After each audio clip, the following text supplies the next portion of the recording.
Nintendo is one of the most profitable companies, ever. They specialize in video games, as if you didn't know that. The oldest video game competitor that is still going strong. They crushed the competition in the 80s and 90s. You don't hear much from Sega or Atari now, do ya? The competition has been the same for the last 2 decades, Xbox and PlayStation, and Nintendo is still ahead. In this video, I will briefly go over every Nintendo console, going over the sales, the competition, the controller, and the games. You should subscribe if you like the video, but I know you will, so you might as well just do it now. One reminder before I start, this list is consoles only, so no handhelds. Sorry Game Boy and DS. Nintendo's first release was the Color TV game. They're not winning any points with creative names. It didn't have a controller. It was built into the system, and it had one game, not a lot of variety. There were 5 different versions you could get, each one having a different game. It was released in 1977 and lasted until 1983. It was released for 9,800 yen. That price was significantly lower than competing systems, a sales tactic Nintendo loves to use. Speaking of competition, the Home Pong system by Atari and the Coleco Telstar by Coleco were the other consoles available at the time. Nintendo beat them with ease. Home Pong sold 150,000 consoles, Coleco Telstar sold 1 million. Color TV Game sold a whopping 3 million. As far as a legacy goes, I don't think Color TV Game has had a great one. It will forever be known as Nintendo's first console, which I guess that's not that bad, but honestly I think most people think the NES was the first system. Next up, in 1983, was the Famicom, which is the Japanese version of the much more widely known Nintendo Entertainment System, or NES. The NES was extremely successful, thus being one of the most recognizable pieces of pop culture. It was released in 1985 and lasted for 10 years, ending in 1995. It cost $200, which actually wasn't cheaper than the other competitors. The NES's challengers were the Atari 7800 and Sega's Master System. The Atari 7800 sold almost 4 million units. The Master System sold 13 million units, both of which are petty numbers compared to the nearly 62 million units the NES sold. I'm not sure if I would even call it a competition. The controller was simple.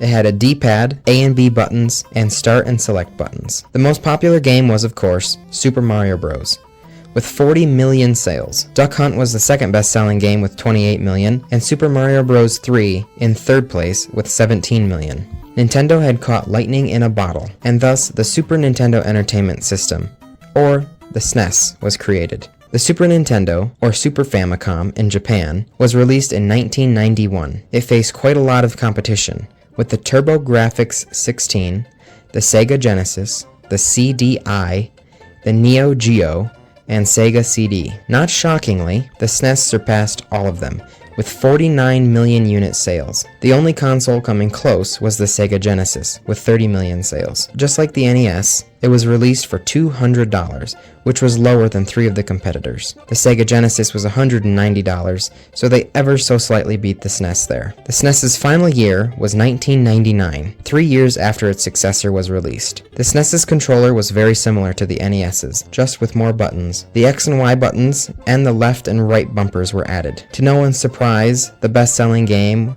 was one in the Mario franchise, being Super Mario World, selling 20 million. Behind it are Super Mario All-Stars and Donkey Kong Country. The Nintendo 64, also known as the N64, would bring us into the world of 3D. For the first time, Nintendo's console would not be the best-selling of its generation. This generation introduced the world to the PlayStation, which sold 102 million units, which is more than 3 times the amount the N64 sold, which was 32 million units. Other competitors were the Atari Jaguar, the 3DO, 32X, and the Sega Saturn. Like its predecessors, the N64 sold for $200, which was much cheaper than the $300 PlayStation and the $400 Sega Saturn. The N64 would also mark the last Nintendo console that used cartridges, until the Switch. The decision to use cartridges, while everyone else was using CDs, turned away a lot of third-party developers. Its final year was 2003.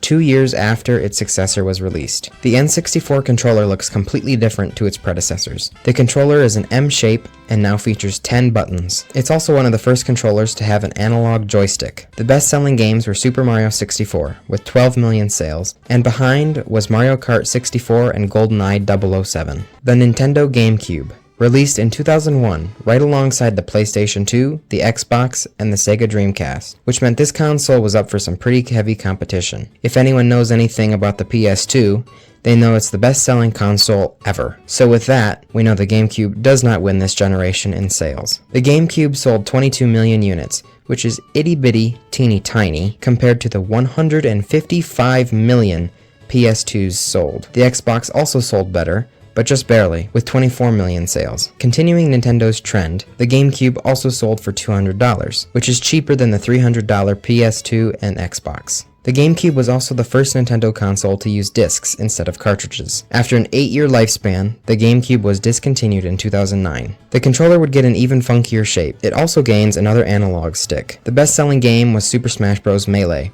with 7 million copies sold. Mario Kart Double Dash and Super Mario Sunshine are in second and third place behind it. The Wii, the first console to drop Nintendo in the title. Released in 2006, it was nothing like anyone had seen before. While its competition, the PS3 and Xbox 360, were competing to make the console with the best graphics and most powerful technology, Nintendo focused on a console meant for the whole family. It was no longer targeted towards just kids and teens. The Wii was also now targeted for casual gamers, even old people. The Wii's different approach to gaming proved successful, selling 101 million units. Thus, Nintendo won this generation, with the PS3 and Xbox 360 selling 87 million and 85 million units respectively. Another reason it sold better was that the Wii cost $250, which is substantially cheaper than the $500 PS3 and the $400 Xbox 360. The controller was completely different than the last two, going back to something similar to the NES controller. The controller was held vertically or horizontally, depending on which game you were playing. It also had the nunchuck, which had an analog stick and 2 buttons. The Wiimote is the Wii's biggest gimmick, introducing motion controls to gaming. This was another reason the Wii was so successful. The Wii would also mark the first Nintendo console where the controller wasn't connected to the console. For the first time, a Mario game wasn't in the #1 spot. Wii Sports was the best-selling game with 83 million copies. Mario Kart Wii and Wii Sports Resort were behind it. Nintendo's best-selling console at the time ended production in 2013. On to Nintendo's dud, the Wii U.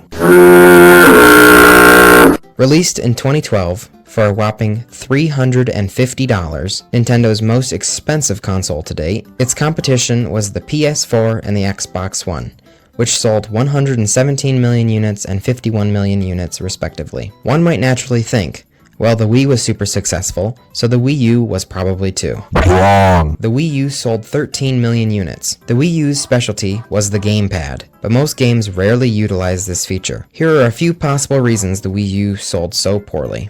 A huge portion of the Wii sales were casual gamers, so when the Wii U came out, those casual gamers already had a Wii and didn't need a new one. The Wii U was also roughly as powerful as the last generation's consoles, so it didn't offer much on that front. The name was also confusing to consumers, and throw in poor marketing adds up to Nintendo's worst-selling console. The Wii U lasted for a brief 4 years, being discontinued in early 2017. The controller for the Wii U was the gamepad, which was pretty much a combination of all the controllers from the past. It had 2 bumpers, 2 triggers, a D-pad, A, B, X, and Y, 2 analog sticks, a microphone, a sensor bar, in case you didn't want to use this, a spot for your amiibos, and a screen in the middle. But if you didn't want to use that, you could just use your old Wiimotes. The best-selling games were Mario Kart 8, Super Mario 3D World, and New Super Mario Bros. U. The next console Nintendo fully redeemed themselves.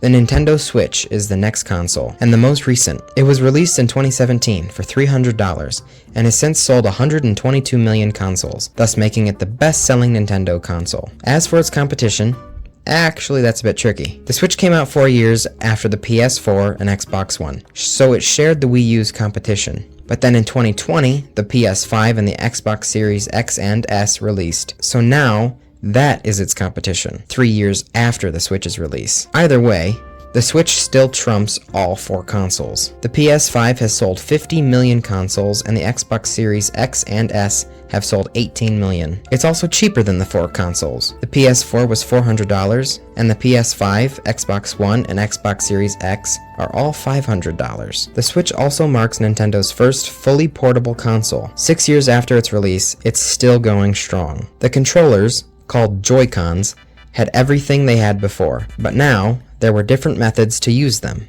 You could have them on the Switch and play on it like a gamepad, or you could take them off and play with one or connect the two Joy-Cons together. They also shrunk in size, and in my opinion, they're too small.